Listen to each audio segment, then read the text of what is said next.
we interviewed a few college students about their sleeping habits and the importance of sleep. Okay, Andy. So what do you know about the different stages of sleep? There's REM sleep, and then there's the other type of sleep that's pretty light.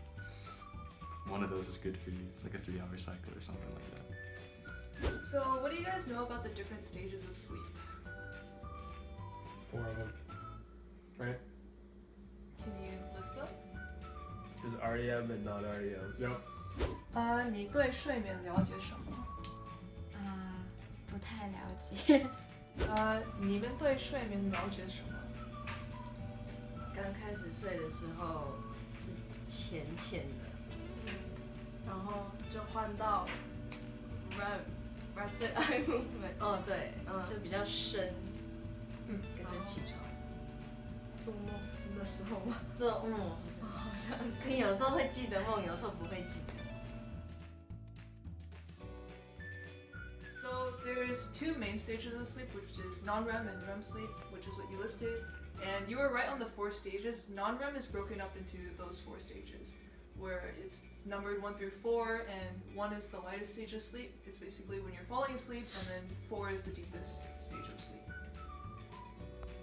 And what do you guys know about the processes that make you tired or want to sleep? Chemicals. Melatonin. Nothing. Okay. Enlighten me.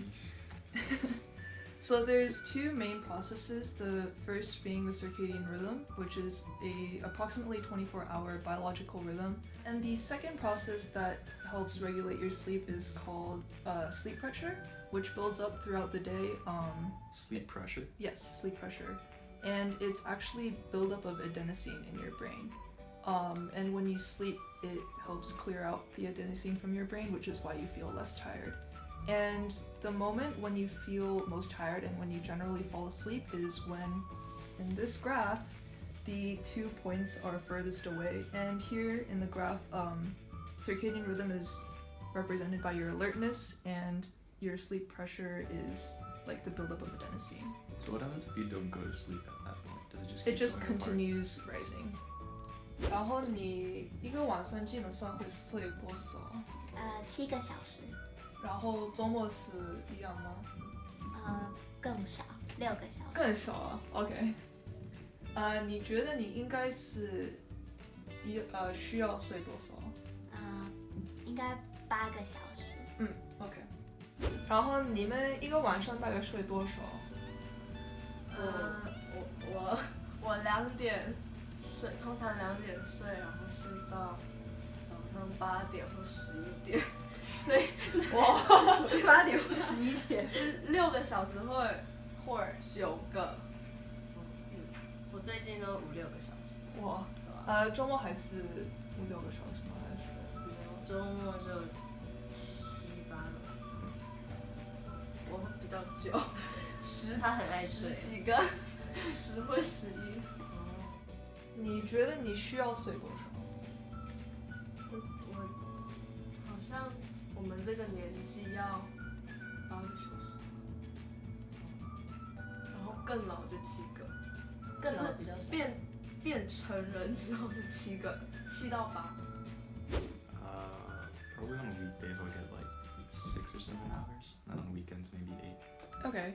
And how much sleep do you think you need? 7. Yeah, I think on most days I'll get like 7.5 to 8 hours, but like once a week I'll get like 3, so that averages to be like 6.5 or something. I think most nights I get like 5 or 6, and then I try and catch up on the weekend and tons of all-nighters, but yeah. Okay. How much sleep do you guys think you should be getting, or how much do you think you need? 9, 8. 你觉得睡有什么好处？可以让你比较漂亮，睡美容觉，然后比较少皱纹。还有长高，可以让你长高。对皮肤好。我发现睡比较多，脾气不会那么暴躁，就是比较不容易生气。然后上课也比较专心。对。A lot of ways. Yeah, a lot.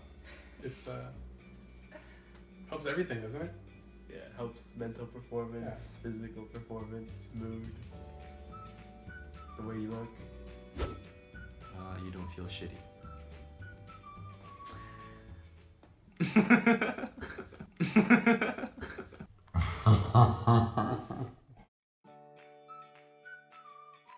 Non-REM stage 2 helps with motor skills,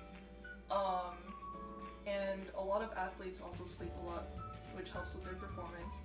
But specifically, the experiment where they tested motor skills was the finger tapping task, where they were given a sequence of letters to learn to type out, and they were tested on how many times they could correctly type that sequence of numbers.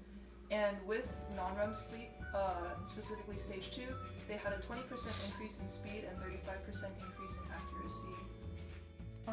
Moving on, non-REM slow wave sleep also helps out with a lot, one of them being visual discrimination. So the visual discrimination task is where you're briefly shown a bunch of slides that look like this, and you're supposed to identify whether the center character is an L or a T, and also the orientation of the lines around it. And with actually non-REM slow wave sleep early on in the night and REM sleep later on in the night, they had increased abilities to determine the correct lines and letters. Non-REM slow wave sleep also helps you learn declarative facts. So, for example, there was an experiment where subjects were given a series of like gibberish syllables, and they were tested on how many they could remember, and getting adequate or increased amounts of non-REM slow wave sleep increased the number of syllables that they could remember. So that's helpful for like tests. And finally, with REM sleep, that helps you with your creativity and associations. And the way they test that is with the transitive inference task, which you're presented with a lot of associations, like A is less than B is less than C, etc. And from those associations, they then test you on whether or not you can then interpret further degrees of separation. So if you know that A is less than B and B is less than C, then you can then figure out that A is less than C. And they found that with specifically REM sleep helps a lot with these sorts of associations and inferences, and it also helps with greater degrees of separation. 你有没有为了学业一个晚上都不睡觉？没有。最近比较少，可是之前每一个学期可能2-3次。Okay. Nope. Wow, good for you. Well, not to study.